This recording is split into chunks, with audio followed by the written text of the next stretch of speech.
you had your chance and then you blew it. That is the most absurd statement of the year. Nice. Nice. Oh, baby. I'm in my zone, I'm feeling it.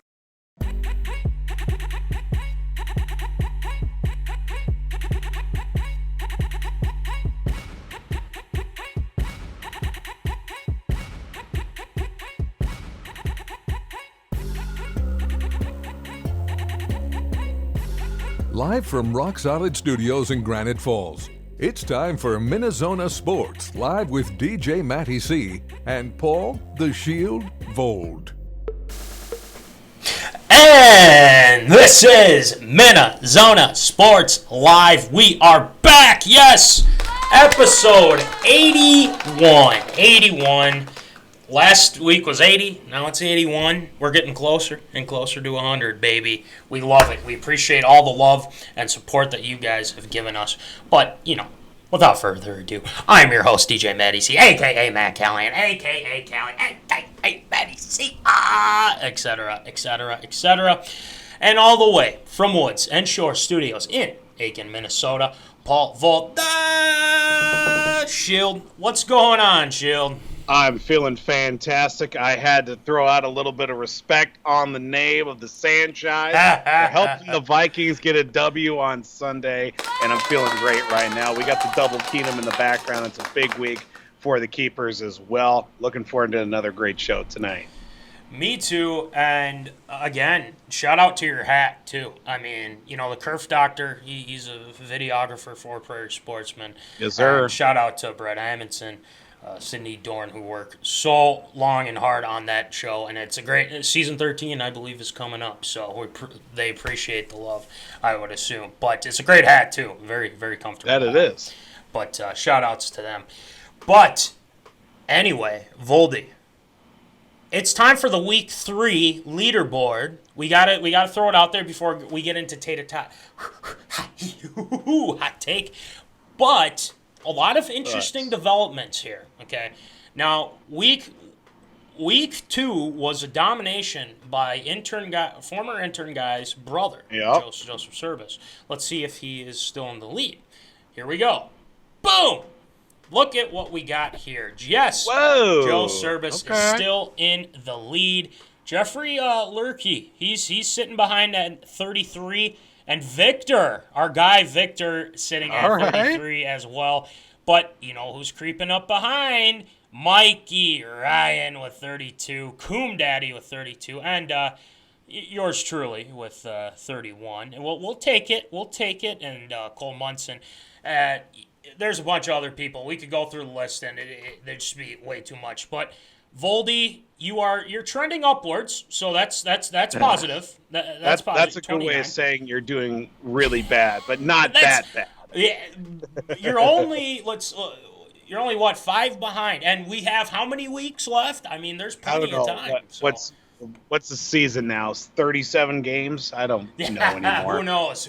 Change the schedule every year. That's true. As they go. Yeah, that is true. But just in case the people who have tuned in and whatnot, but it looks like Jimbo's still kind of fighting back, and DJ, and I mean there's a lot to be had, but I don't know how intern guys is tops on the leaderboard, but I don't know, he probably cheated. Anyway, without further ado, Voldy, let's get into some Tater Tot hot take. We're going to talk Vikes because yours truly was at the game. It was fun. It was great. I'll give you my experience with that and analysis. Voldy, your thoughts as well. But not only that, we're going to talk about the whole We're going to follow up on this whole Timberwolves thing. Mainly talking about Cat here. There's some interesting things that I want to go over with you, Voldy, and the zoners as well, just to see what your guys' thoughts are. On that as well, so we'll get into it right now with some Tater Tot. Whoa, hot take.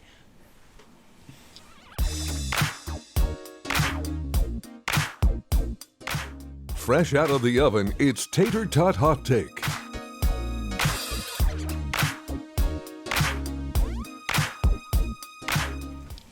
All right, Voldy, obviously we start off with the Minnesota Vikings. A big win. They needed this, and I said they were going to win, and they did. And I'm very proud of my prediction, I can tell you that much. But, Voldy, I was at the game, and holy hell, you know what, I'm going to say holy hell, it was loud. It was loud, and it was good. The energy, everything about it was fantastic. And they, I tell you what, I think these guys were amped. They're ready to go, and it showed on Sunday. I was very impressed by what they did this past Sunday. And, you know, Easy A saying right here, Skol Vikes. Skol Vikes, sir. baby. We love it. I'll get into it a little bit more here, but I want your thoughts, Voldy, and the Zoners' thoughts as well. Please let us know what you thought of the game, certain aspects, certain players. How are we looking for, against Cleveland? Stefanski, okay? We got Stefanski coming up, and Baker and the boys there. But Voldy, why don't you give us your overall thoughts of the game? What you liked a lot? Maybe there's some things that maybe you didn't like, and guys that need to improve. What do you got for us today, Voldy? Yeah, I really liked right off the bat. I think the Vikings offense came out with a lot of gusto around that. They went right after the point of attack. They wanted to get Jefferson involved. They wanted Thielen to get involved. They got Ty Conklin involved. Don't call him Ty Conklin. His name is Tyler. Don't confuse him with Stanley Cup champion Ty Conklin.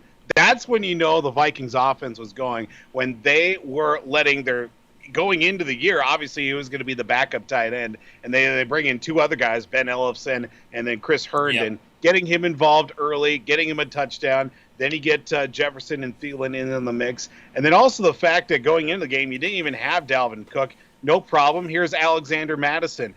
You get Dalvin Cook light, if you will, on that. And he, cooks it up for another Hyundai on the ground as well. He just loves playing for Seattle. He can make a whole career if he played Seattle 17 weeks a season as well for that running game too. That was a really good, real big point of emphasis for the Vikings offense, was to get those guys going and show that last week. They toothed and clawed their way through that game, and you know what? Ultimately didn't come through with a win, but still showing the fact that they can put up the points when they want to.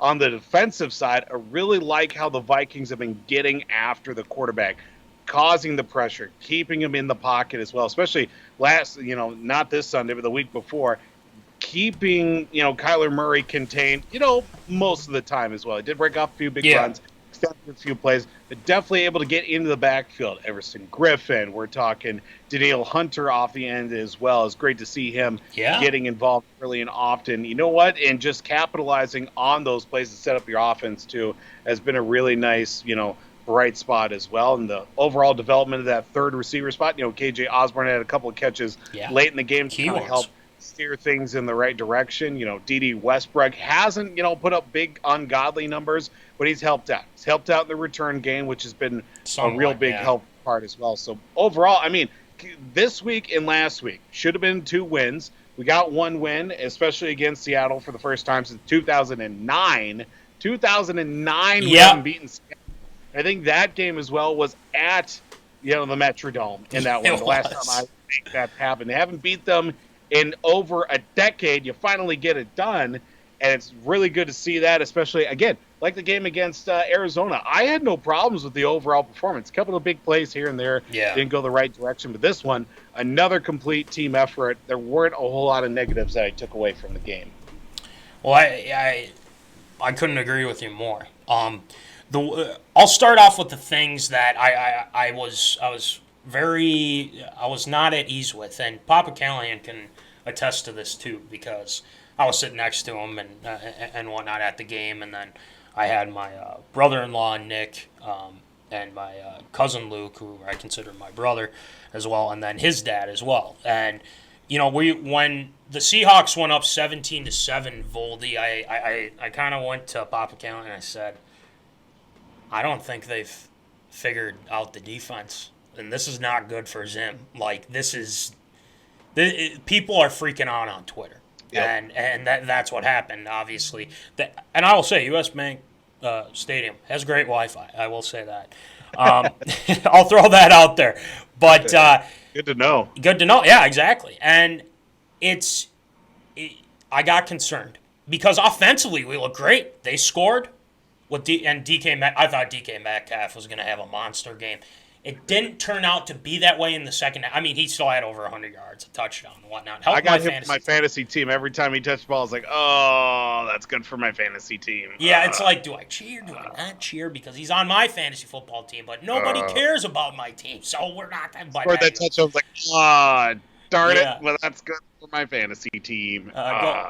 Going back to the Wi-Fi thing, Easy A, I'll send that up the chain about the Wi-Fi being good, LOL. Because Easy A, in fact, works at U.S. Bank. So now, can we get that Wi-Fi at your place so it only keep getting these blackouts? Well, the thing is, don't jinx us now. That's the big thing. I knocked on wood as I said it, all right? Okay, I trust you.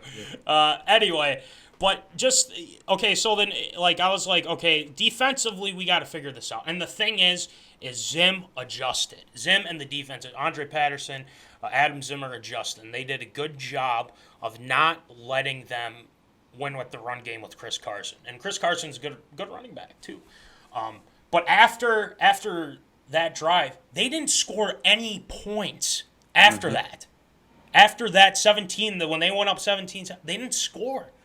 There was a missed field goal, but, obviously, they didn't get those points. Now, defensively, still a little concern there. I think Breland from Pro Football Folk, he's the worst corner, graded corner right now. So that doesn't fare well. But then you got the Cam Dantzler thing. We can get into that maybe a little later here. But so those are two, Breland, and then defensively, I think it's starting to come together a little bit. I think if Barr comes back this week, that's going to help. Because then you have Barr, Kendricks, and then Vigil coming in there. Ooh, that's looking pretty good. So, I'm looking forward to that.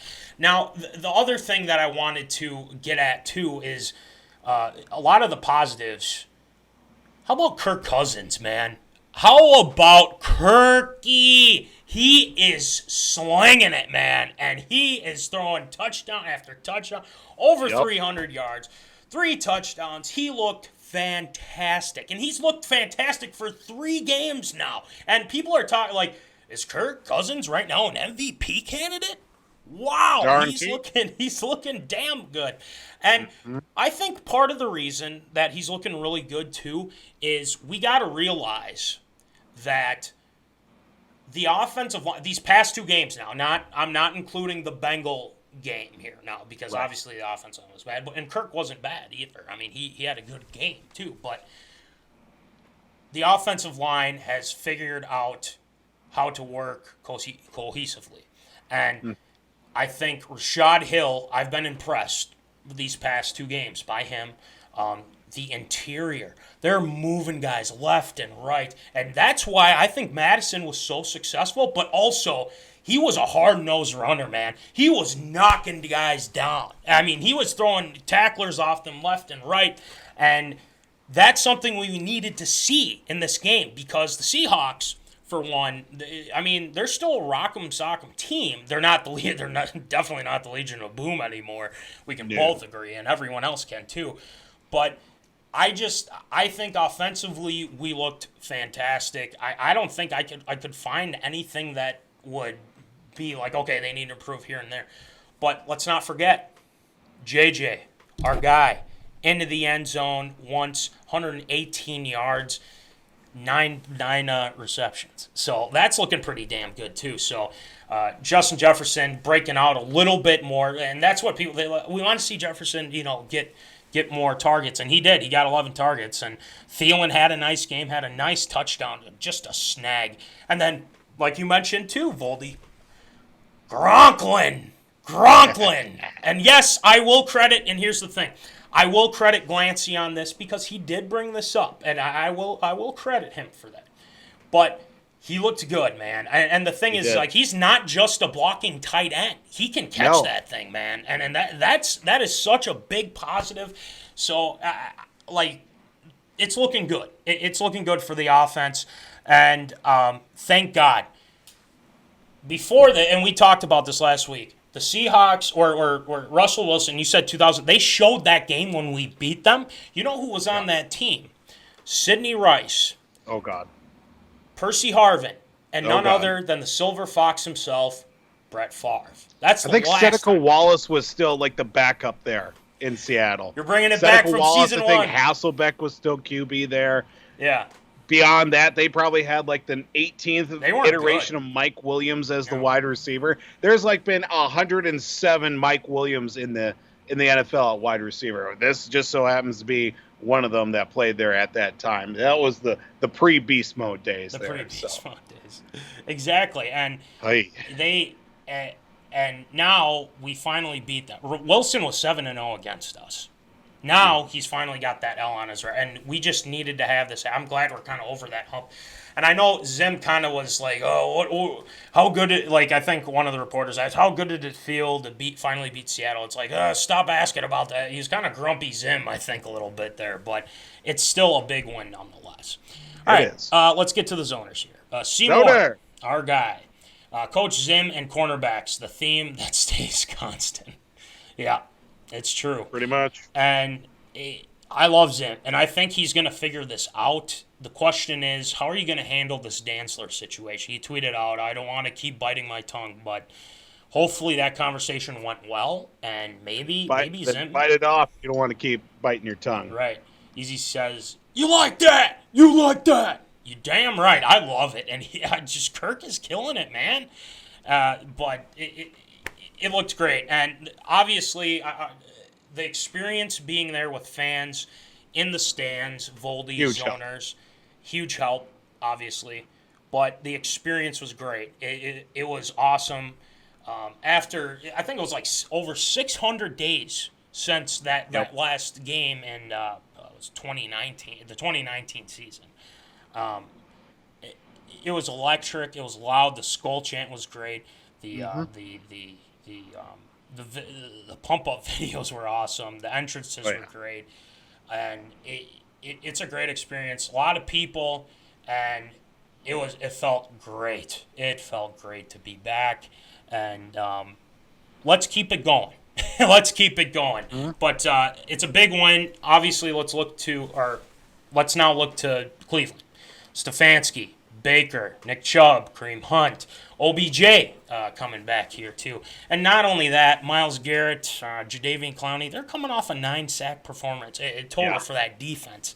Oh, yeah. I hope we can keep it up with the O-line. It's going to be a tough one. It is going to be a tough one nonetheless. But Voldy, just kind of give me your thoughts and about this weekend's game here on Sunday.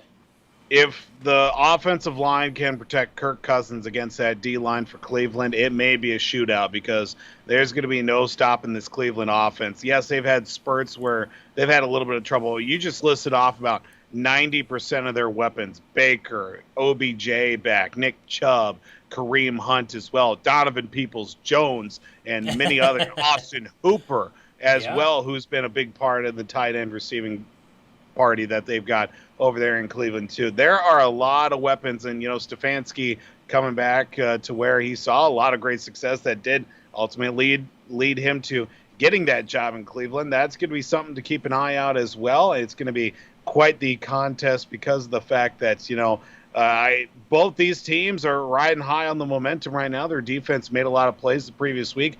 Offense came to play as well. It'd be interesting to see.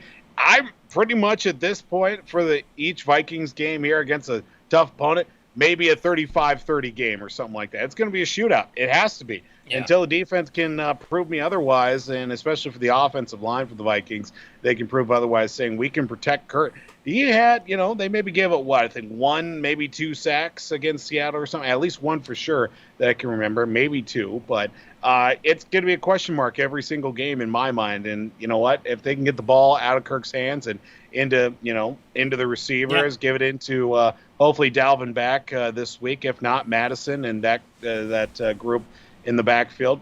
You know what? The Vikings still got a pretty good chance, and it would be bad as well for Cleveland. I want to see Cleveland have success, just not this week. So, you know what? I think this will be a very interesting one for the Vikings too. Well, I think the key is, Stefanski knows this organization. Oh, yeah. Now, Stefanski, I would say, knows him pretty well. Now, how much... I mean, the thing is I'm sure Stefanski's preparing for this game, and he's looking at some things that he could expose. And I think that is something we have to make note of. Now, the Vikings rush defense it's been a little leaky. And it showed against the Bengals. I mean, Mixon had over 100 yards. It showed a little bit with Kyler, and James Conner had a few good runs, but nothing to really kind of make note of. But Chris Carson obviously had some nice runs too. It's something to make note of because you have Nick Chubb coming in. You have Kareem Hunt. Kareem Hunt had a great game last week here. How are you going to defend that? Now, I think this is a key. If the Vikings can stop the run and force the Browns to be a passing team, then I think they got it. I think that they'll win this game, and if they're able to get to Baker. Now, you mentioned this too. Okay, you mentioned this too. Obviously, Myles Garrett, Jadeveon Clowney coming off the edge. Phil Rauscher's got to have a game plan for these guys now. We got to figure out they got to protect Kirk because they will wreak havoc they will just destroy the offensive line. Obviously, it's nice having O'Neal, but Rashad Hill, he's played well, don't get me wrong, but I'm not sold on him right now. But it comes down to those two things. And Baker has been prone to make mistakes. Let's have him make a couple mistakes, and I think that they can win this game. Now, how are they going to stop the run? Well, getting Anthony Barr back would be a huge plus. And I think that's what I think he will. I think signs are pointing he will play, but we'll see. But at this point, I wouldn't see the Vikings putting in Christian Darrisaw at left tackle right now, especially against Myles Garrett, Jadeveon Clowney. Yeah, no, thank you. But that defense is something to make note of. So, I mean, Cleveland's defense is good. They're good. And offensively, I think if you stop Chubb, you stop Hunt, then you're in good shape. Force Baker to throw the ball. So, it'll be fun. Noon game, I believe, on Sunday. Yes. So, we will keep tabs on that. But the last thing I want to get to in Tater Tot hot take is the Wolf situation. And I was reading an article from the Star Trib, and Kat said some things to the press on the, it's usually the media day when, all the players come out and they, take photos and they chat a little bit with the media. Right. And obviously I think the big topic was the Rosas firing, like we all know. A couple things that Kat said, and I can't disagree with him. The one quote that stands out, and obviously it's highlighted here, it's just the same thing every single time, meaning that fire a GM, fire a coach, hire a new guy. And it's something that always leads to instability. Really, I've been through everything, numerous front offices, numerous coaches. There you go. And it just shows kind of the instability of the Timberwolves and the Rosas fire. I mean, it surprised everybody, and it surprised Kat. It surprised D'Lo. D'Lo's in this article talking about it too. It hasn't been, and then he said it hasn't been easy, but the only thing that is constant is me being the consummate professional through all of it. At the end of the day, I've been a professional and put this organization first in everything, even when it required me to be, I guess the punching bag for the world. I'm always been about the organization. I'm going to continue to do that. I have nothing but respect for him. I mean, seriously. This is his 7th year in the league, and he's still with this team. You'd think that he would say, get me the hell out of here. Seriously. And to be honest, Voldy, I wouldn't blame him because it's been dysfunction after dysfunction after dysfunction. But right now, he is putting this organization, and I give him full credit for that, and I give him claps for it, stamps of approval. But, Voldy, what are you making of these comments that he said? I'm sure you agree with it, but I just kind of want to hear a little bit of your thoughts, too. And the Zoners, too. What are your thoughts on Cat, his take on the state of the Wolves right now? So, Voldy, well, if it's anybody that should be fed up with what the Timberwolves have been doing since he got here, it's definitely Karl Anthony Towns. He has just been out there. He's been working. When he's been healthy, he's been trying to put up the numbers that he needs to do to help this team perform well. But he can't do it all by himself. And the front office needs to invest in that. Yes, they did get D'Angelo Russell. Yes, they got a couple of young guys waiting in the wings as well. Okogie and a few other guys are on the way up as well. But, now 7 years into the league with the same team that's made the playoffs once in the last 18, 19 season, whatever it is since 04. I can't count that high right now. It's because it's late in the evening. I'm going on hour number 15 of being conscious here today. I'm just happy that I'm still have my eyes open. But talking about the fact because it's been this long and this much consistency about being inconsistent, I'm just surprised they haven't come out a lot sooner. I thought maybe as soon as, that like KG left town with that opportunity that Towns been like, all right, trade me. I'm done. Yeah. I'm done with this. The opportunity to have KG be an owner or at least part of that ownership group. And then, that deal got nixed. I would have probably been the first one to say, all right, get me out of here. I'm done. No more. I can't handle this anymore. Trade me somewhere else. But there is promise. I just hope he stays around long enough because of the fact that, we got the new ownership group that doesn't start till 2023, I think it is, about another year and a half still, something like that. So after this season, they'll take over with Mark Lorind and then A-Rod as well. But I just hope that everything stays smooth sailing up until that point, because we go through another bad year and another coaching change, maybe another GM replacement as well with the interim guy who's holding things down right now for Rosas right now. I wouldn't be surprised if he says, I'm done. Get me out of here. Find me, get me off this team. I don't want to do this anymore. Yeah, I mean, I don't blame him either. And I give him a lot of credit. And obviously, Cat's been through the ringer this past year. And with COVID and everything, losing his mom, losing a bunch of family members. I mean, gosh, just sad. But, I mean, he's stuck through it. And obviously, having Ant, having D'Lo, and Pat Bev now within the organization, it's going to help, I think, in the future. Now, hopefully the ownership group with Mark Lowry and A-Rod, hopefully they know what they're doing and what direction they want to take this team. And I think possibly they'll make some changes. Are they going to move the team? They say they're not, but let's remember, A-Rod's been known to say one thing and then completely do the opposite. He's been known to do that. So I just want people to be aware of that, and I wouldn't be shocked. But as for the future of the team, Voldy, I couldn't agree more, like I said, with Cat.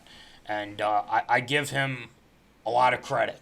I give him a lot of credit for sticking through this, and I think things are going to start to hopefully turn around, but if it doesn't, which it hasn't in a while since KG left, then so be it. I won't blame him if he wants to go, to be honest with you. So I think we can put it like that. And with the Rosas thing, came as a surprise to everyone, and I mean, that's how we're going to put it at. And it happened, it's done, and that's the circumstances behind his removal were... Wow. Okay. Yeah. All it sounds like a lot of things going on there, and behind closed doors. Yeah, legitimately. So, I'm sure he's second guessing a lot now. I don't know if he's going to find a job for a while, so we'll put it like that. Anyway, let's move on to where are they now. Voldy, we've had some zoners chime in on this, and people have given us some suggestions. We have our guys picked out for this week. There are a lot of worthy candidates. And I promise we're going to get to as many as we can. We're starting off with the local, Minnesota and everything, but eventually we're going to branch off into, national and some other, cool stuff too. So it's going to be fun. So one of them tonight is a baseball player, former Minnesota Twin, and one of them is a former Viking, which has some drawback to it, and obviously question our thoughts a little bit. So let's get it going for. Where are they now?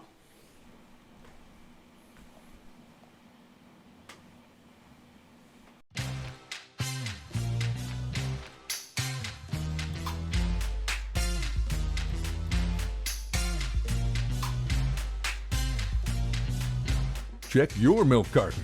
It's time for Where Are They Now?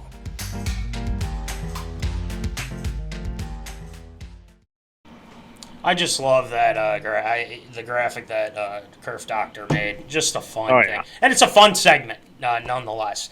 But Voldy, before we get into our specific Where Are They Now, guys, we have some Zoner requests for some. There were a couple that threw out, and we're going to shout them out, obviously. One of them, Lucas Christopher, a big fan of MinneZona Sports Live and shares a lot of our stuff, likes a lot of our stuff as well. Mm-hmm. He said, former Minnesota Viking running back Michael Bennett. I think that is a name we write down and we get to at some point. Michael Bennett. I do have a couple stories about Michael Bennett. For one involving the Love Boat deal, but we'll get into that at some point.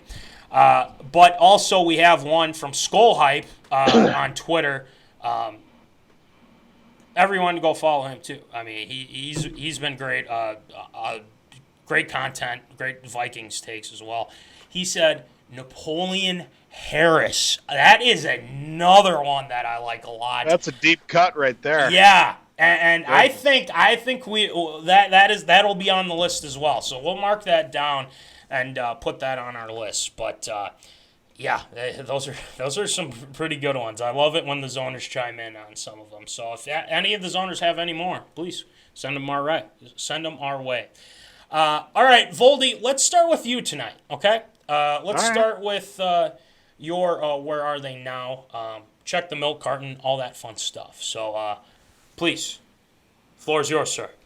Well, we start off here. Where are they now? With a player that was instrumental in the good old days back at the Metrodome, playing for your Minnesota Twins, working the middle infield, and a player that was very informative in probably our generation with the teams that I like to call the just happy to be here Twins. The Twins that just strive to win the division and then do nothing whatsoever in the postseason whatsoever. We're going to talk about one player, that being Christian Guzman. That's right, Christian Guzman. Where are they now? In fact, you got to say it correctly. Christian Guzman is talking about here. Of course, the only way that the Twins ever get quite a prospect out of their they went out and traded for him. Well, maybe not traded for him specifically. The New York Yankees decided to send him our way in the Chuck Knobloch deal back in 1998. I think things worked out better towards the Twins' favor in the that trade as well. You can see it from either side whatsoever. But again, an instrumental part of the happy to be here Twins that were AL Central champs 2002, 2003, 2004. In the Metrodome as well. Shortstop primarily for the Twins at that time. In that span as well, not only just in that 3-year span is AL Central champs, Guzman had put up some decent numbers as well for a shortstop as well. He led the league not once, not twice, 3 times in triples. You know how hard it is to hit a triple? I don't know. Never been there before whatsoever. But he led the league in triples 3 times. 2000, his second year, his second full year in the season, hit 20 triples in one season. Jeez. 14 in 2001, 14 in 2003. And lo and behold, in that 2001 season, he was an all-star. 118 games in that 2001 season. At the age 23, 118 games, 14 triples, 10 home runs, hit .302 that season, was an all-star for the Twins, ended up finishing in the top 20 in MVP voting that season. That's how good Christian Guzman was the year for the Twins, and lo and behold, they even win the division that year in 2001. That's how, not so. Played 118 games. Year before that, played 156. Year after that, played 148. But that 118 definitely strived for him to be the man that season for the Twins. Most productive years, played 6 years in Minnesota, obviously leading the league 3 of those 6 years in doubles.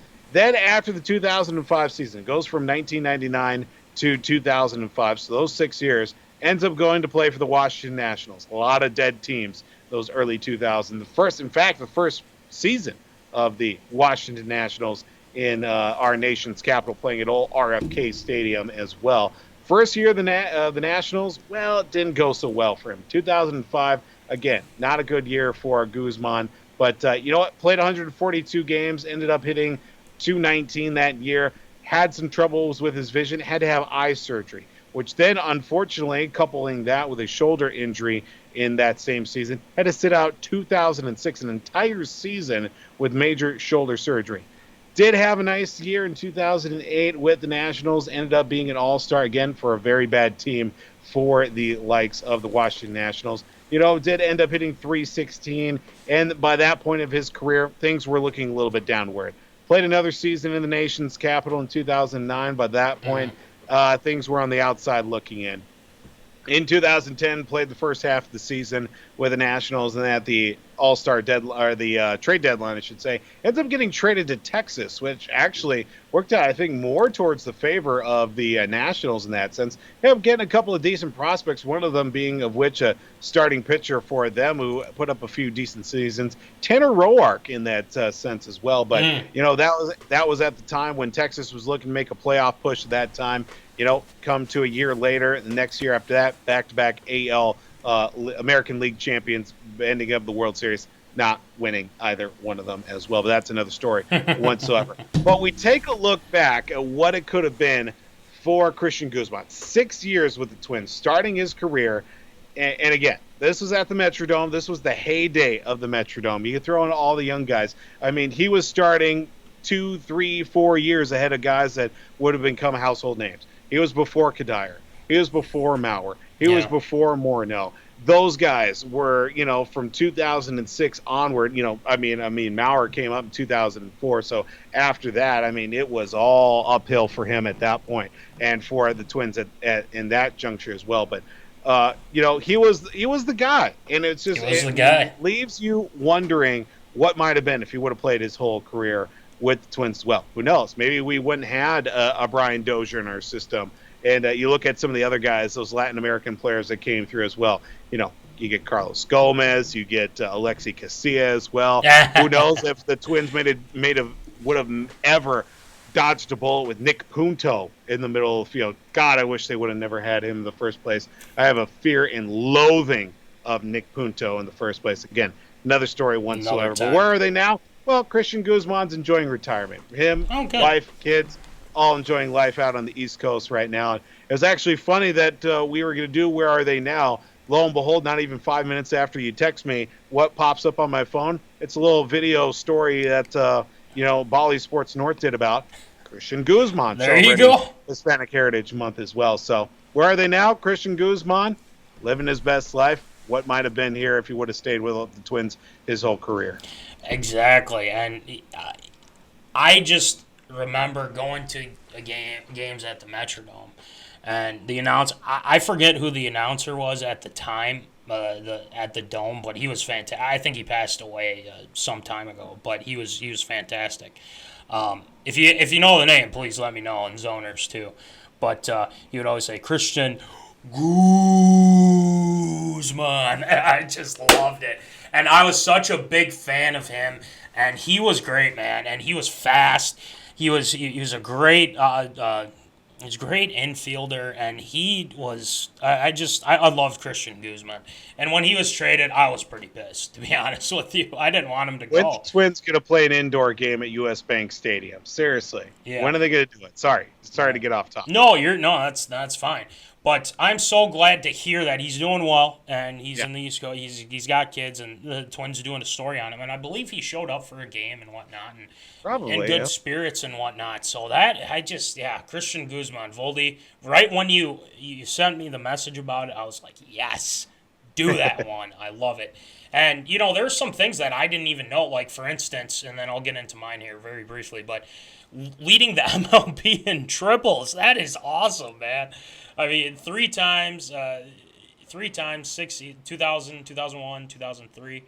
Man, those were prime years. But I did not know he tried to make a comeback in 2012. I did not know that. That's crazy. But good for him. Glad things are going well for Christian Guzman. But great one, Voldy. Absolutely great. Thanks, sir. Let's get to mine. And obviously this last time I did Jock Jones, obviously former Minnesota Twin. This time I'm doing a Vikings kicker by the name of, I think a lot of zoners know who this guy is. Kai Forbath.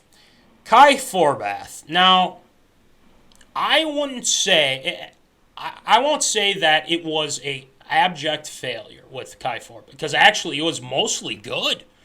I mean, he missed a couple kicks here and there, but he wasn't that bad. Let's take a look at that 2017 season that he had with Minnesota.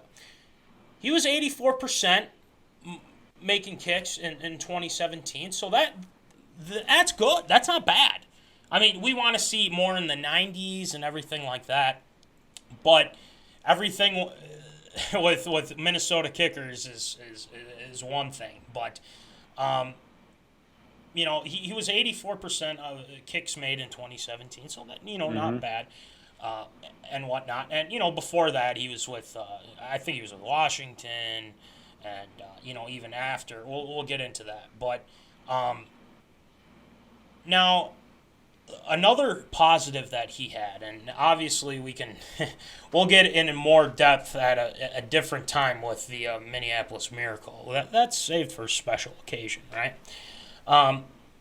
But I want to go through a couple kicks that he had in that game against the Aints, okay? And let's not forget, he was clutch, okay? He was very clutch in that game. Now, a couple of instances where the Vikings were down. They were down 21-20, and start of the third quarter, Case throws, unfortunately, our guy, Case Keenum, throws that interception. Drew Brees, 14-yard touchdown pass to Michael Thomas. We have a 17-0 lead, but, then that starts to fade away. And then at the beginning of the fourth, they score Michael Thomas. They're only down by 3. Now, the Vikings go down, and they get a 49-yard field goal for Kai Forbath. A big kick in that instance. Now, the Vikings have somewhat of breathing room, but the Aints can still take the lead. They eventually do. Alvin Kamara gets that insane catch that he had against, coverage draped all over him with Eric Kendricks and everything like that, and he made a great catch. Nothing you can do about it. But he goes and takes the Vikings down to field goal range, a 53-yard field goal to take the lead. 1:29 left in the fourth quarter. He drills it. Everyone, I bet you everybody in that stadium, Voldy, was thinking, oh, S-word, he's going to miss this. Because this never happens to us, right?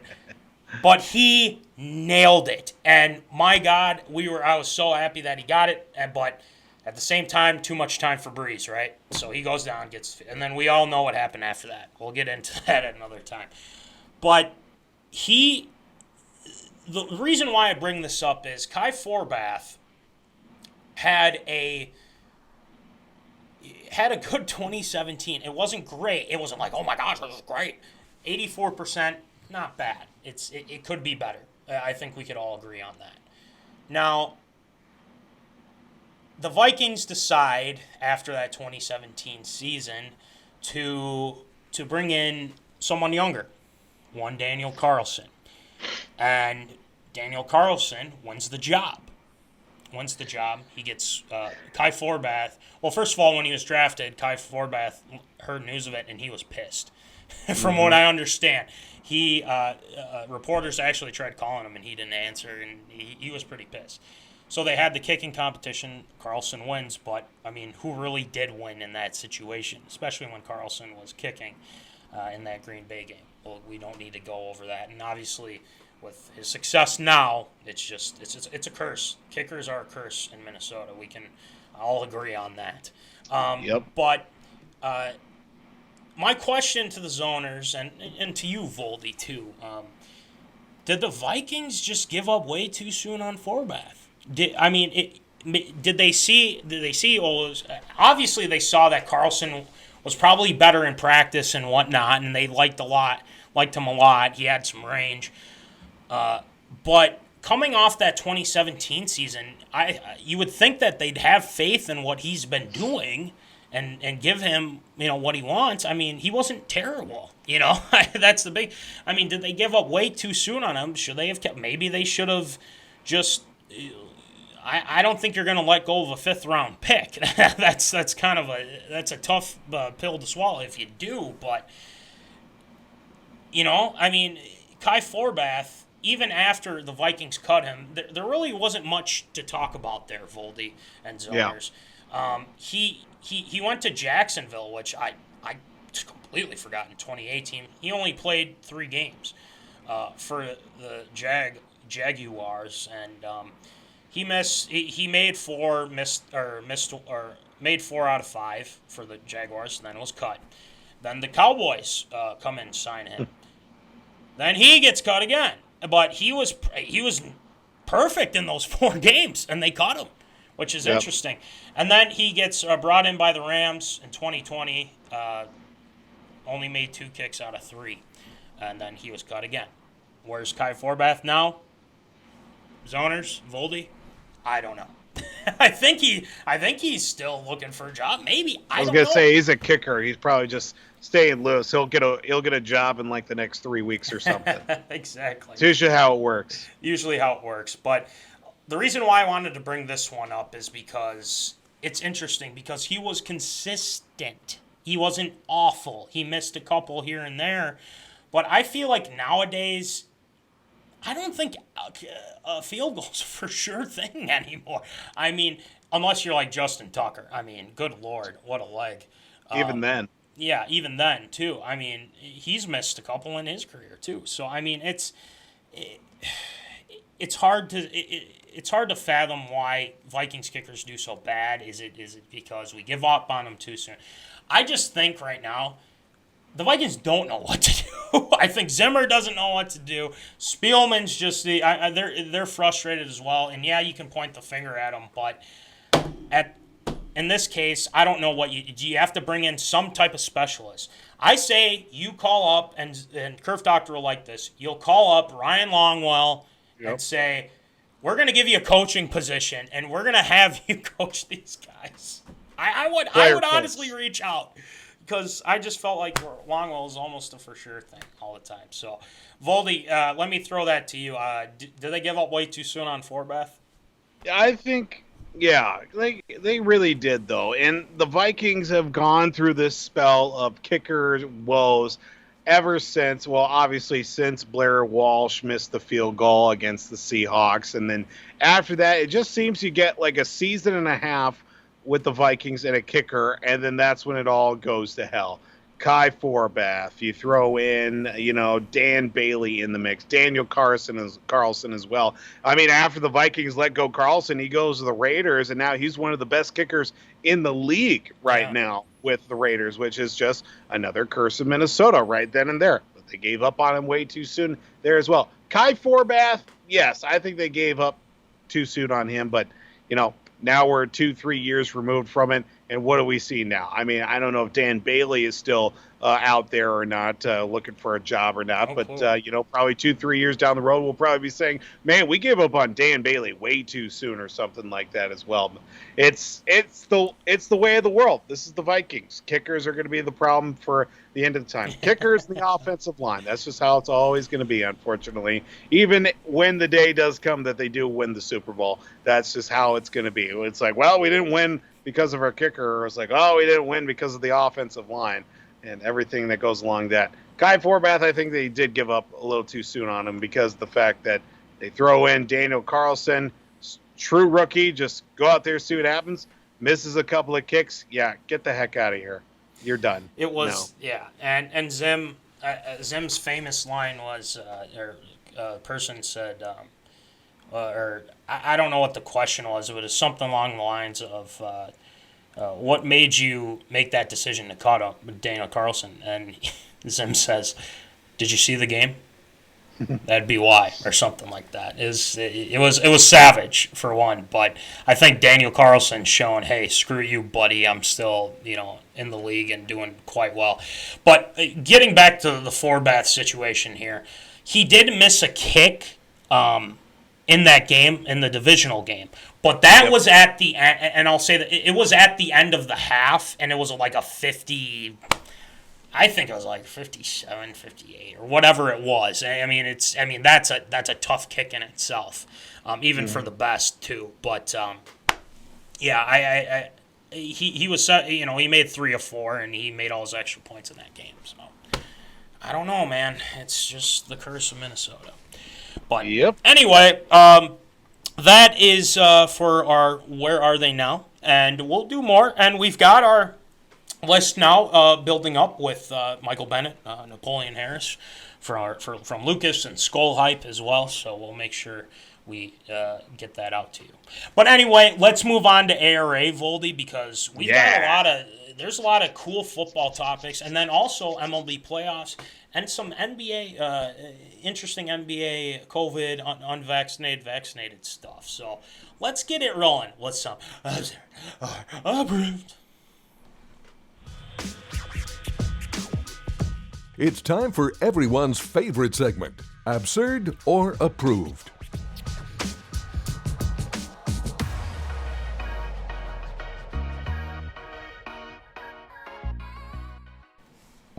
All right, let's get this started. So, Voldy, why don't you rattle them off for us, please? Well, just another game coming up here Sunday night that will be the Tampa Bay Buccaneers against the New England Patriots. For some reason, there's a lot of hype behind this.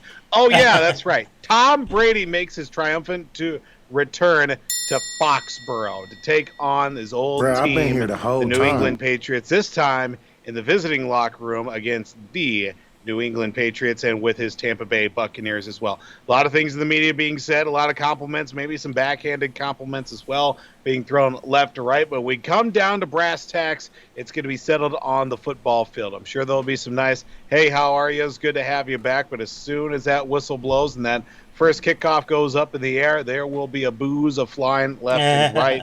Tom Brady and the Buccaneers offense is rolling. New England, not so much on either side of the football as well. And it'll be a very interesting matchup, but comes down to the fact that we're going to throw some numbers out here. And we look at the numbers as well. Is it absurd or approved? The Buccaneers will run up to a 30-plus point victory over the New England Patriots coming up here on Sunday. That is a tough one to answer here, because a part of me thinks that it could very well be a blowout, and I think Tom wants this one big time. But also, we can't ignore that Bill probably wants this too. I mean, I think Bill, him and McDaniels have probably been game planning for this for a good period of time now. I think both sides want to show, hey, I'm doing just fine with it. And Brady, I think right now has the upper hand, if you're looking at it from that perspective. But I think Belichick and his coaching staff can devise a way to maybe frustrate Tom a little bit. Now, I'm not saying to the extent of the Patriots are going to beat them, because I don't think they're going to beat them. I don't think they. Right. I don't think they're going to beat them at all. But for the ARA question, we'll run up a 30-point victory over the Patriots. I'm going to say it's absurd. I don't think it's going to be like that, but I think the Bucs are going to end up beating them by at least 2 touchdowns, so 14 points. Mm-hmm. So that's what I'm going to look at from that perspective. Is the Bucs are going to win, and I think they'll win I think the Patriots will hang in there for the first quarter and a half. Let's just say quarter and a half. And then after that, I think Tom's just going to take over, and I just think there's just too many weapons on offense for the Bucs, and defensively, I think they're going to they're going to figure it out and whatnot. But I'm feeling pretty good about the Bucs winning this game. I just don't think it's going to be 30 plus points. I can't see that happening. But Voldy, we're going to get to you in a sec. Nick Dahlhoff, the host of Popcorn Bucket List, with our guy, Rhino, our guy from Meyerburg. Nick says, you think Tom Brady will accidentally walk into the home team locker room and just be like, sorry, old habits die hard? Probably. Yeah, probably. Nick's not wrong. Just for old time's sake. Yeah, Nick's not wrong on that. We love it. But, yeah, Voldy, I can't see them going up. But if they do, I think the Bucs are just going to pour it on them. I really think they're going to pour it on them. But, yeah, I think the Patriots will hang with them for a little bit, but I think Tom's just going to come out haymakers left and right. So, yeah. Voldy, what do you think? I'll be sadly disappointed. The first series, they don't score a touchdown, and it's Brady to Gronkowski in the end zone for the first score of the game. I'll be sadly disappointed if that doesn't happen in the first series of the contest, that Brady and the offense moves right down the field. Look, 30-plus points, that's going to be a tough one. That's a tall task. There's a lot of pride on the line for both sides of the ball as well. But it's not out of the realm of possibility because, you look at it, the Bucs not afraid to put the ball in the end zone on either side of the football as well. Special teams, we'll have to wait and see on that part as well. But coming off, a tough loss against Los Angeles this past week where, Los Angeles just came out shooting and they did not stop even when they ran out of bullets to shoot as well. They were just firing from the hip on every single series. But, I think that's going to bring a little bit of bit of an edge, a little bit of fire for the Buccaneers as well. And they're going to go out there and they're definitely going to put up a lot of points. Unfortunately, the Patriots did take a loss offensively with James White. James White is hurt. He's likely done for the rest of the season. He's part of the offense. Yeah, unfortunately, it looks like his hip is not going to be good enough to go for the rest of the year. But you got a rookie quarterback. You got a lot of young offensive skill players as well, still trying to get to know each other. You would think that the progress they've been making would help out in this contest, but even with the banged-up secondary of the Bucs defense, that front seven, though, is still something to lo and behold. And, Jason Pierre-Paul still might be questionable for that game as well. Throw in Devin White. You throw in, all their linebackers. Levante David. Ndamukong Suh still has a pulse as well. So he's going to be out there headhunting for the quarterback, too. It'd be very interesting to see. It would be interesting to see if Richard Sherman plays this week as well for the Bucs because, he just signed, I think today. He literally today, yeah. So I think that'll be another interesting side. 30-plus points. I'm going to keep it right at 30. They're going to cover the spread here. I think the Bucs win big. So stamp of approval. Stamp of approval, yes, sir. All right, we'll see what happens. I don't know. For some reason, I feel like Belichick wants to shove it in his face, but I don't think they're going to win at all. So that's just my.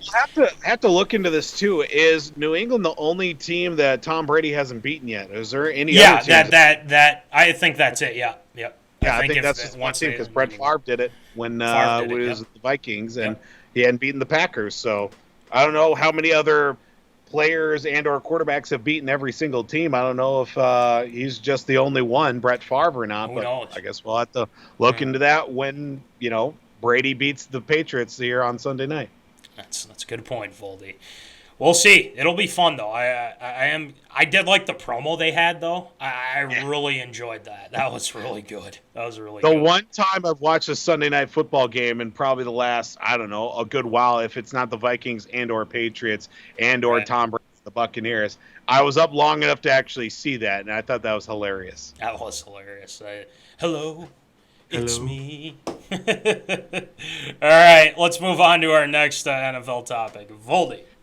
Well, things have always tried to get better in Chicago. Not so much. A lot of question marks still going in here to this one as well. I think we jumped the gun there a little bit. There we go. Who's starting in Chi-Town? Because nobody knows. Justin Fields, Andy Dalton, even Nick Foles is still there. Somehow he's alive and breathing and still on an NFL roster as well. He has a pulse. Coach Matt Nagy is kind of all over the place. See, I think he is smelling blood in the water, and it's definitely his blood, and the Sharks are coming to right for him as well.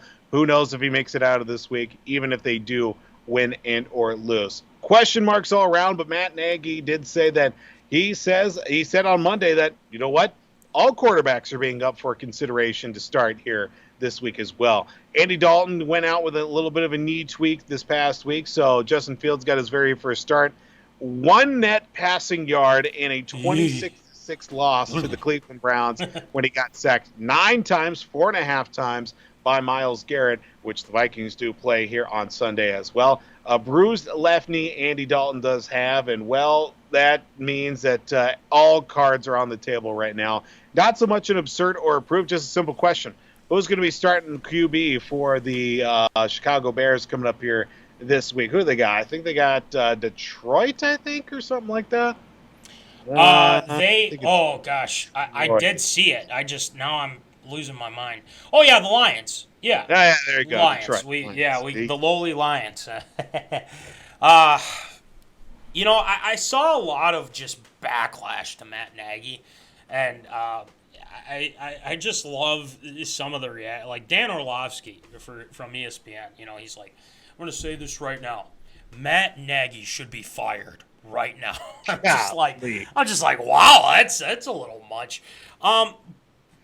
But man, I mean, he just did not look. He didn't look good. Now, I don't want to say that it's all Fields' fault because it's his first game. You're going against a tough pass rush, but that offensive line was not good either. Yeah. I still think the Bears' offensive line is suspect, real suspect. But Matt Nagy, I just didn't see a good game plan from him. And usually you would think, well, he's so innovative and things like that. You went up to get the kid, right? You traded up to get him. Now, Justin Fields, I honestly think he was set up for failure in that game. And I think they needed to adjust. They didn't adjust. They got their asses kicked. It wasn't even close. Fields got sacked 9 times. And yeah, like you said, 1 net passing yard. Terrible.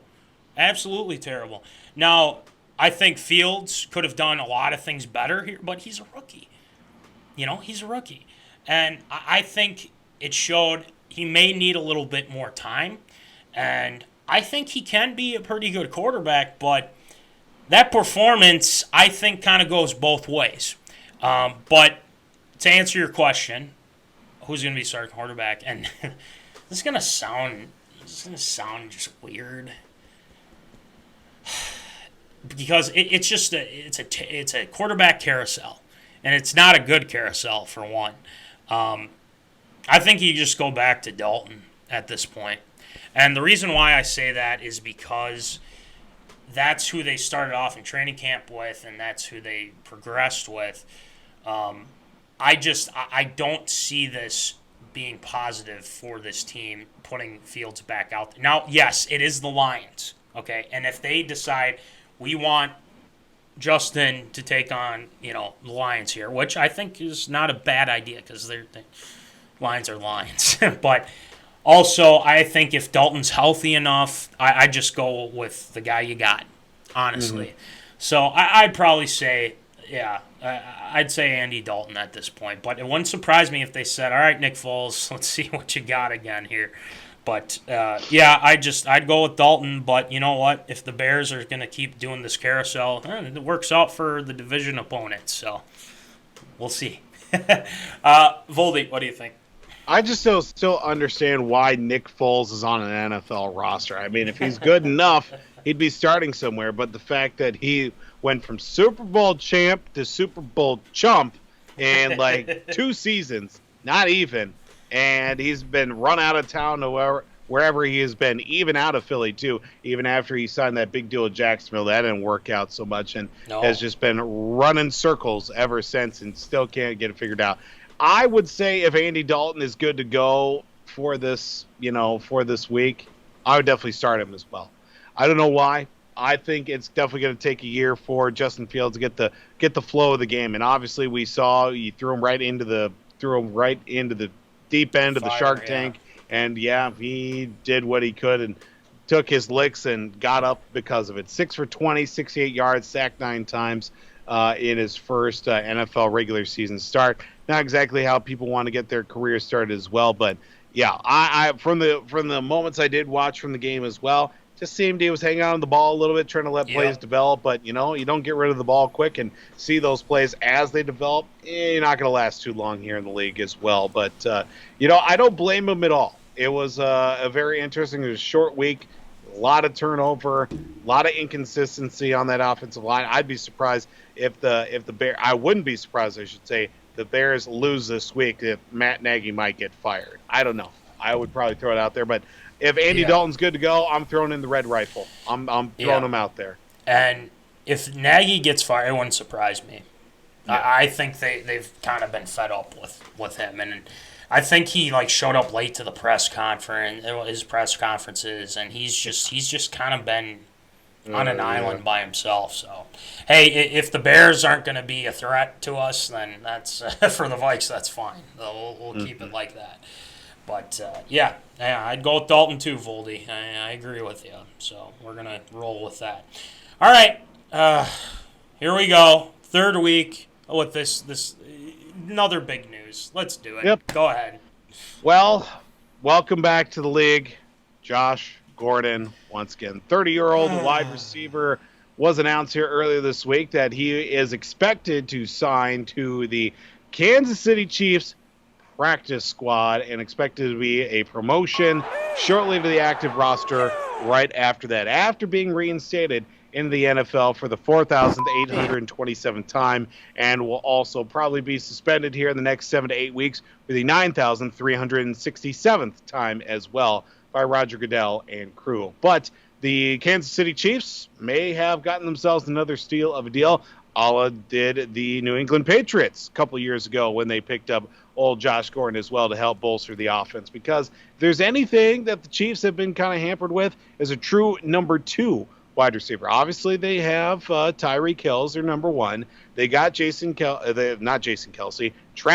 I got everybody and their cousin and brother in the mix here this evening as well. But Travis Kelce, obviously the tight end, but not a true wide receiver. They've just been throwing in guys left and right. McCole Hardman, Demarcus Robinson, Byron Pringle, I should say, been thrown through the loop of that. But a true second wide receiver would certainly help Pat Mahomes in the offense just a little bit more, even though they've been kind of, taking their licks here, especially Pat Mahomes here in the last couple of weeks.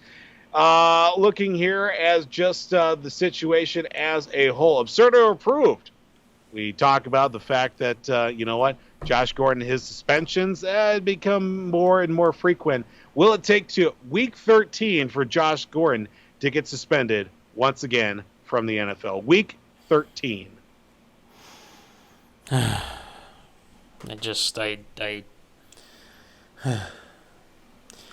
It's like I've already gone off on this, and I don't need to go off on it more.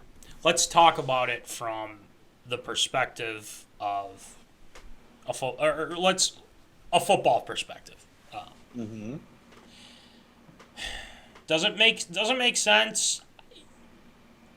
We'll see. I can't really say that. Now, if I know Andy Reid has dealt with troubled guys or guys that have had issues off the field. So there's that.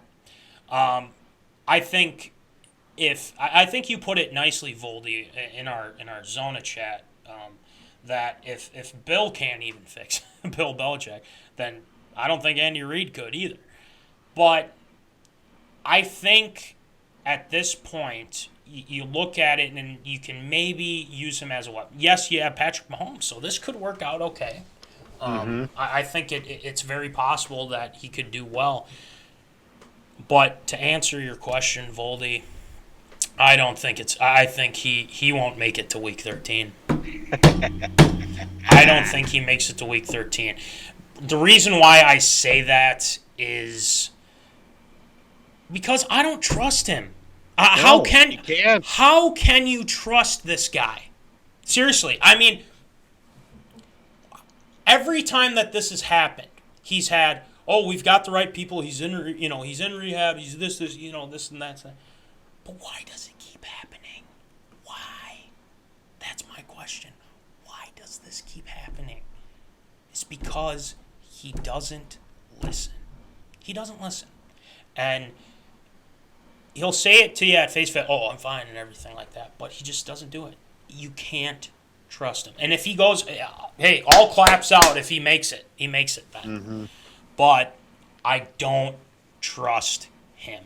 That's the big thing. Now, if you want him for a fantasy football perspective and maybe you can get something out of him, sure, go ahead. You give it a shot. But remember, don't think that he'll do much because he's got to work his way up. I think he's to the practice squad, or he's not on the official roster. Not right. yet. Not I think yet. they might promote him here in the coming days, if not already. So still a lot up in the air about that. There's still, okay. So then we have that. I don't think he makes it to week 3. I think something's going to happen, and at that point, I will stand up for this segment. I will, take the laptop, prop it up. I will stand and say, NFL, he does not play another game here again. He has had chance after chance after chance after. We all get it. But, he's not going to. I don't think he will, but we'll see. I've been proven wrong before. So, Voldy, what do you think? I mean, he's going off his 6th suspension. So the previous 5 times, the NFL's been fooled. And you would think, after the second time for sure, be like, we're going to move on from you. You're just going to go somewhere else. There's Canada, there's Europe, there's not anywhere in our league for you. Look, is it going to take to week 13? No, I'm going to say it's week 12. Week 12, he gets suspended once again because, that's just the way that Josh Gordon goes. Because as soon as things start happening, things start moving well, that's where it all kind of goes to hell in a handbasket. It happened in Seattle, happened in New England, happened in Cleveland as well, those multiple times. 6 suspensions since 2013. He's been suspended as many times as he's probably been in the NFL. I think 2013 was his first year, maybe 2012 might have been his first year in the league. So just shy under a decade, half of his time in the NFL, more than half of his time, he's been not on the field because he's suspended. I don't know. Is it going to work out for the Chiefs if he can stay happy, healthy, and quiet about it?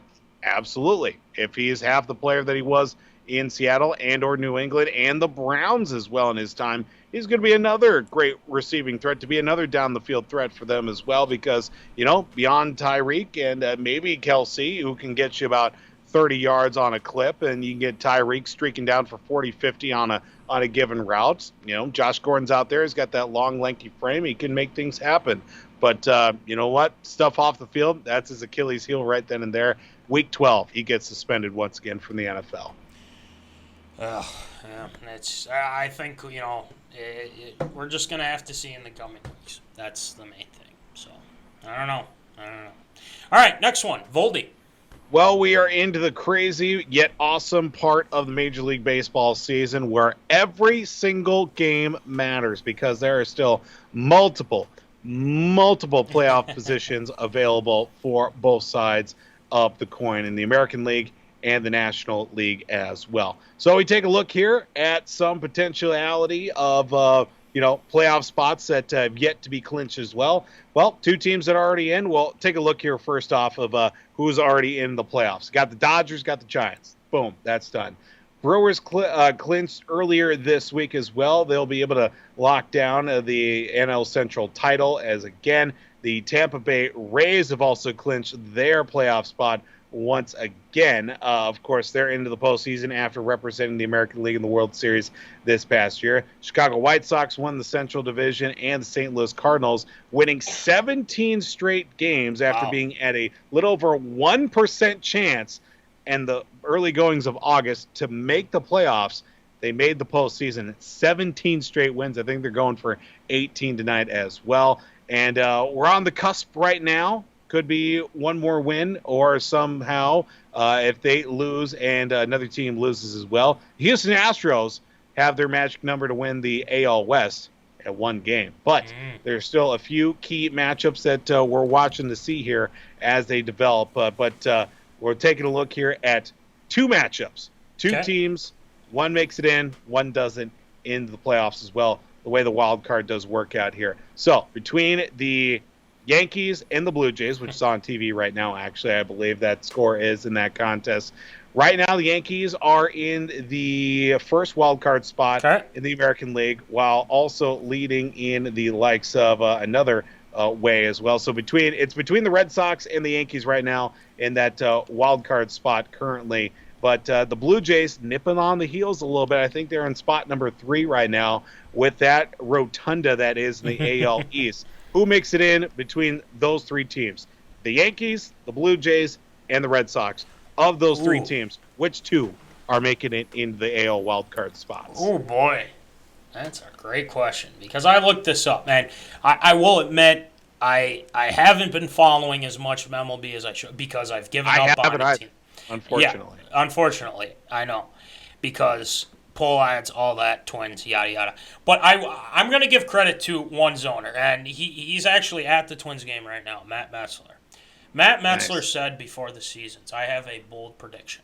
And he said the Twins were not going to make the playoffs. Yep. Here we are. Well done, he was sir. right. He was right.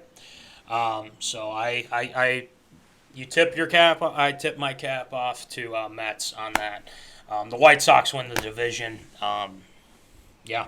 See what happens when you spend money? It's kind of nice, isn't it? Anyway, let's get back to this. Okay. For one, I don't like the Yankees. I don't think a lot of people do. There's a lot of people who love the Yankees, a lot of people that don't like the Yankees. But Voldy, I'm in the realm. I do like the Sox, and the reason why I do like the Sox is because I like the way that they've kind of, because was it Bobby Valentine, right? It was Valentine, and he was terrible. 2012, and he was terrible, from what I understand. And for them to kind of build themselves back up now, I think that the Red Sox are going to take one of those spots. So I've already determined that. Now, I don't want to discredit the Yankees because they're hot. I mean, they're on fire and whatnot. But I would like to see the Blue Jays do something here too. And we all know who's on the Blue Jays now, Jose Barrios, and he's been pitching pretty well.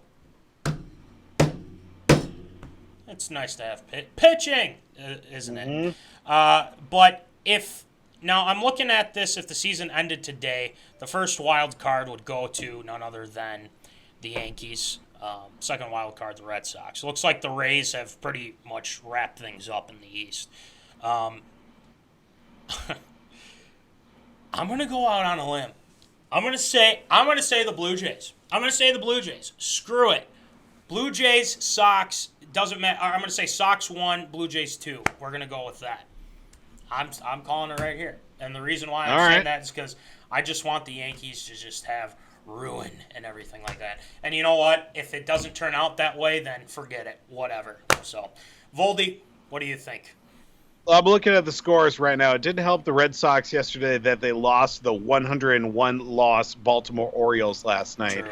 But Sox are up 3-0 right now, bottom of the seventh, and right now on TV, the Blue Jays are winning against the Yankees by the score of 5-3. They jumped on Garrett Cole early, which is fantastic to see as well for multiple perspectives. I'm going to say the Yankees are going to find a way to screw it up, because that is the Yankees' way as of late. They go out there, they spend all this money, they get all these top free agents, and they don't do anything with it. They are the exact opposite of the Minnesota Twins. They go out, they buy, they spend, they get everybody they want, and they still screw it up. It's fantastic to see. Red Sox, Blue Jays. Those are the two wild card spots. Let's see how far they get. Because I had zero expectations at the start of the year for the Red Sox to begin with, just because of the fact that pitching was, I didn't know what was going to happen. A lot of guys were injured from late last year. They pretty much had a no-name offense. They traded away all their big guys or let them go in free agency. Alex Verdugo's been a real nice piece. Hunter Renfroe's come out of nowhere. You get rid of Michael Chavis. They picked up Kyle Schwarber at the trade deadline, which has been a big help. You have just a bunch of randos playing. Rafael Devers has been really good for them. Their bullpen has just been quietly good all season long with, again, a bunch of no-names. It's been great to see. So I'm going Red Sox, first wild card spot, and then the Blue Jays in that second wild card spot. Let's go with that. I like it, but I got a bad feeling about it, though. That's just my thing. But we're gonna roll with that, see what happens. But yeah, fingers crossed. All right, last one, Voldy. So it's basically going to come down here. The second one, we're going to go to the NL East. The only way that the Philadelphia Phillies make it into the postseason, they got to take down the king right now. They got to take down the Atlanta Braves in order to make the postseason. Because the way it's looking right now, two teams in those wild card spots have already clinched their spots. The LA Dodgers, they're in a wild card spot. They clinched a playoff berth. Could be any way sort of combination between the West Division Championship and or that first wild card spot. They could still end up in the second wild card spot because the St. Louis Cardinals have forgotten a way to lose. We mentioned it, 17 straight wins, going for number 18 as well for the St. Louis Cardinals. But in order for Philadelphia to make it into the postseason, which has been pretty hot as of late, they got to take down just as equally hot Atlanta Braves for the NL East title. Looking at it, who's going to come out as NL East champion? Is it going to be the Phillies, or is it going to be the Atlanta Braves? I would say I'm going to go with the Phillies. Because the reason why is because, I have some connection, actually, with my uncle and my aunt who are living out in Philadelphia. I'm going to go with the Phillies, Voldy. I think they're going to pull it off. Let's go with that. But I know the Braves are a tough team now, so let's not forget that. So I'm going to go Phillies. What do you got? Right now, it's not looking good for Philly because they're down 3-2, bottom of the sixth against Atlanta. Big series going on right now down in hot Atlanta in the ATL right now. It's hard to say because Philly has been really inconsistent throughout the year as well. They've been hot, they've been not. They've seen a little bit of boost as of late. Bryce Harper's hitting the cover off the ball. They've got the potential to be really good. It's just putting it all together, guys staying healthy, maybe building up their rotation a little bit more. But for some reason, the depth of Atlanta seems a lot better as of late, especially they picked up a few guys at the deadline. They somehow picked up Jorge Soler off Kansas City, and he's another guy off the bench that can definitely take you out of the ballpark when he wants to. I'm going to say Atlanta just because of the fact that Philly's got a lot of ground to cover up. They basically have to win to get in, and basically if Atlanta loses, then that means they're not in the postseason at all. So it's literally win the division, and if you lose the division, you're done for the year. So I'm going with Atlanta for that other playoff spot as NL East champions. Battles have been won against greater odds, as Jon Snow would like to say. So we'll go with that. I don't know. Who knows? I don't know. I'm probably wrong anyway. So, all right. Are we doing the last one or no? You know what? Let's we can skip it scrap. just because We'll it's scrap it. We'll scrap it for now. But great. I was gonna say Shield shoutouts. ARA Voldy tonight, and now it's time for Shield shoutouts. We got some awesome shoutouts for tonight because why the heck not? And I think this guy is someone that we looked up to as kids. You know, we watched him play a lot. So let's get it going. What's up? Shoutouts. Shield Shoutouts.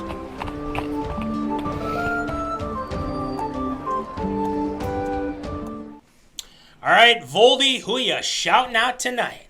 Well, just a couple of short Shield shout-outs here for this week. Bit of an off week, but still equally as good. Over the weekend, the Minnesota Twins did induct into their Twins Hall of Fame Justin Morneau, former Major League Baseball player, obviously with the Twins, and former longtime first baseman, as finishing third all-time with the Twins in home runs hit for the Twins as well in his career, joining the Twins Hall of Fame. So big Shield shout out to one of my favorite Twins of all time, my favorite Twin of all time. I'll go out in there and say that right now. And look, you know what? I'm not going to throw out my hot take because, you know what? I'd like our viewers as well. I want them to keep coming back to watching on all the Zona. So this is a hot take for another day as well, when maybe more people are watching too. But Shield shout out Justin Morneau for being inducted into the Twins Hall of Fame. Almost had a chance to meet Justin Morneau this past winter, but lo and behold, who decides to go and get COVID? This guy. That's right here. Oh, On the weekend that I was supposed to talk to him for the Justin Morneau Ice Fishing Classic over on Lake Milan. Lo and behold, someone had to go and get COVID. Again, this guy right here. And another Shield shout-out goes out to former Twins center fielder, outfielder, I guess, and, well, now hated in Twins territory. I think that's probably a safe assumption. Did spend some time all around the league, played for Tampa, played for the Mets, played for Milwaukee. I think he played in Houston for a while. Carlos Gomez announced his retirement from Major League Baseball over the weekend as well.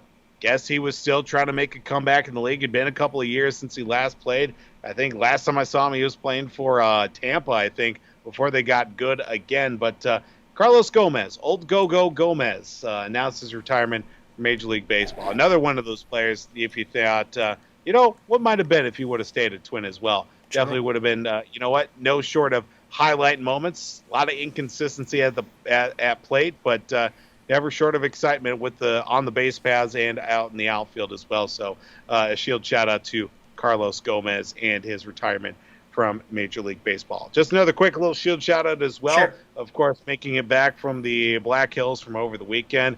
Creative consultant, Mrs. Sarah Ann Toosvold, who's actually sitting off camera right now, probably watching TikTok right now as we speak. But she did come back with a couple of gifts as well. She had a nice little time out in the Black Hills, a bachelorette party. She actually did, if I would have planned this out a little bit better, do a little show and tell. Adding to the patch collection as well. Hey. A couple of nice patches from Deadwood and then also from Sturgis too. So that's always a nice little adding to the pile of my growing obsession with patches as well. Shield shout out to Mrs. Sarah Ann Toosvold for the addition to the patch collection as well. That's going to do it for Shield shout outs. Oh, hang on. Actually, no. I got to give a big Shield shout out to my mom, who had a birthday on Monday and also helped out this past weekend while the missus was out in the Black Hills having a good time. She actually came up, helped me babysit a little bit with, you know, Case Paul James, and made sure that we made it through the weekend unscathed. It was touch and go Friday night into Saturday, but then Saturday and then Sunday, everything just fine. Big thank you to my mom for coming up and helping out, giving me a break every once in a while, and just, you know, making sure that I didn't lose my cool. There were a couple of moments where things were a little dicey, but you know what? Moms are helpful like that. Grammy got some quality time with Case, so that worked out for everybody. So that's going to do it for Shield shoutouts this week. It's all good. See, there are things that just pop up that you're like, we could do this. But, I mean, you got to have that time, grandma and grandpa time and all that fun stuff and whatnot. But going back to the Gomez, man, did he get in a lot of scuffles. Oh, my gosh. Literally, And Morneau, I mean, what's there to say? Great dude. Great player. I just wish that he didn't have as many concussions because I really think it would have prolonged a little bit. But he was great nonetheless. So we'll just put it like that. But as always, great job with Shield Shoutouts, Voldy. Sir. So a couple before we head off, we got to go through a couple of things. One, pick 'em. Make sure you make your picks for this week. We are doing a prize. Okay, we're doing a prize. This is a prize week now. So this week, what we're gonna do is top pick people. We'll talk about the prize. We'll confer and we'll make sure that we'll get that out to you, so you will know there will be a prize this week for week 4. So make sure that you get your pick 'em done for this week. But if you're like, I'd rather just maybe just buy it because the thing is it helps out the guys. It helps out with the internet services because we got stickers, man. They're stickers. They're cheap. $2, $3. Small ones are $2. Big ones are $3. If you need to look at them and everything like that, we can show you. We got plenty of them. Voldy's got plenty of them as well. I have plenty of them, so it's great. But if you're thinking, maybe I want to go a little bit above that. We have shirts. Okay, we still have a good portion of shirts here, and if you buy the shirt, it's $20, $5 shipping. These things look great. Obviously, the name on the back is mine, so you don't get that, unfortunately. But these shirts are 5 out of 5. Shirts are 5 out of 5. It's fantastic, and I believe we're going to be working on getting those sweatshirts back when it gets a little. It's starting to fall a little bit, so we'll work on that as well. Also, shout out to National Fleet Graphic, Crown Rental, Tyler Knutson for all the stickers and whatnot. So we appreciate it.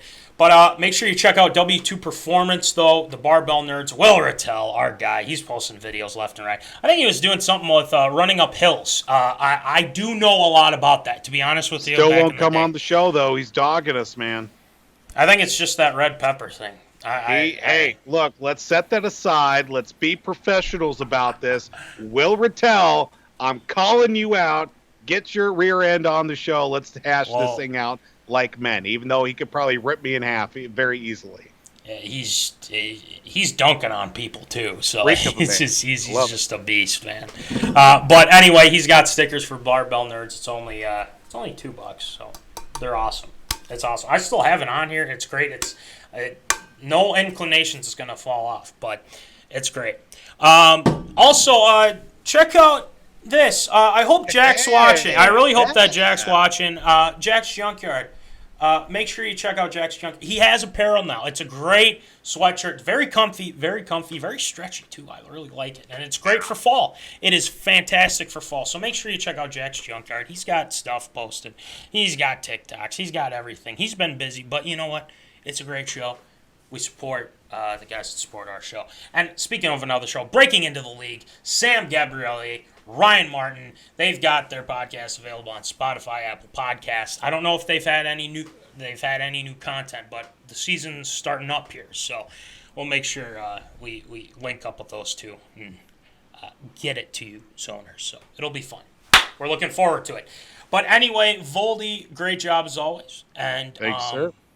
I gotta say, we're getting closer, man. We're getting closer to a big number now. Man. We're getting closer. But 82, we'll get you 82 for next week, obviously, and that's a Kyle Rudolph number. He's a big fan of MinneZona. We showed him love not too long ago. So, yeah, it's great. But anyway, remember, as always, folks, I think it's keep in the zone. Holla. Thank you for watching MinneZona Sports Live. Join us Wednesdays at 7 p.m. for live show broadcast. And as Voldy likes to say, follow us on all the socials medias.